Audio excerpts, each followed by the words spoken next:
Bad news release पूर्व विकी तृप्ति को झटका।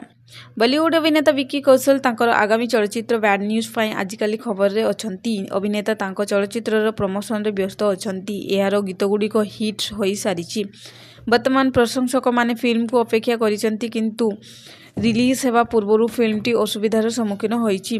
विकी कौशल एवं तृप्ति डिमरीको फिल्म बैड न्यूज रिलीज पाई प्रस्तुत। तांकर प्रशंसक माने मध्य एही चलचित्र को उत्साहर सहित अपेक्षा करिसंती। चलचित्रर गीत एवं एहार ट्रेलर पूर्व एक आलोड़न सृष्टि करिछि, किंतु रिलीज पूर्व सेंसर बोर्ड फिल्म रे कैंची चलाइछंती। फिल्मर स्वतंत्र दृश्य को काटी दिया जाइछि। तेबे जेउ एही विशेष दृश्य कहा उपरे शूटिंग करा जाइथिला ताहा प्रकाश करा जाई नाही। बॉलीवुड हंगामारे प्रकाशित एक रिपोर्ट अनुसार विकी एवं तृप्ति बैड न्यूज निकटरे